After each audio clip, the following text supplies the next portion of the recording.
murebi kiama gia DCP musikiriga Gachagua niko bona Rokandre Komochia mujumbe wense mu EBUNGE NAKURU Town West Mheshimiwa Samuel Arama ase ogoturubanigwa kwemeroberio YAYE hanemono yetaro yekiamekyo hase county ya Nakuru niko bona mochirio Mheshimiwa Arama asokubwatirana nigatia baraikuru ase serikali goturubania emeroberio YAYE asaborio botoerwa ase county yo bosio obochorio bano mwaka wocha. Ile ilifanyika jana.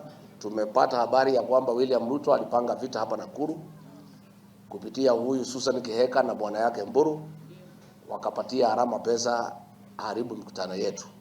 Huyu Arama anajifanya ni mtu ya Jubilee lakini ni mtu ya Kasongo. Na nimetafuta Matiang'i kumwambia ya kwamba huyu Arama is a mole na ni mtu ya Ruto.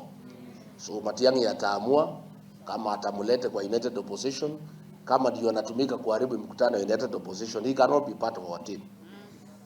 And this will inform the way we relate with the Jubilee, because it cannot be mtu anajifanya ni wa Jubilee ambaye ndio anakuja kupiga mikutano yetu na mawe na crude weapons. It is not acceptable. You know, it's not acceptable. Again, nimeambiwa Kasongo alikuwa anapigia Gikari ya kelele usiku. Ni kwa nini alishindwa kufaulu kama Arama? Ni kwa nini wewe Gikari unashindwa kufuruga mkutano town? Si wewe ungekuwa kama Arama ni mwanaume kamili. According to Ruto, mtu mwanaume kamili ni yule wa kutoa fujo. Hata leo alikuwa ati amepanga akuja afuruge hapa.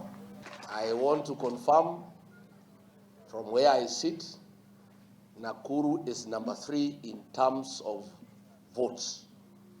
Nairobi is number 1, 2.7 million. Followed by Kiambu, 1.5 million. Followed closely by Nakuru with 1.1, na tunaona itafika 1.2, 1.3. Therefore, Nakuru is very important in the national matrix. For me to be president, I must get 90% of the votes in Nakuru County. I have every intention to camp here for as long as it takes, working with our leaders to make sure 90% of the presidential vote comes to me. Again, katika viti 12, we have zeroed in the 11. 10 is a must. Ile moja ndio tunangangania na watu ya Ruto.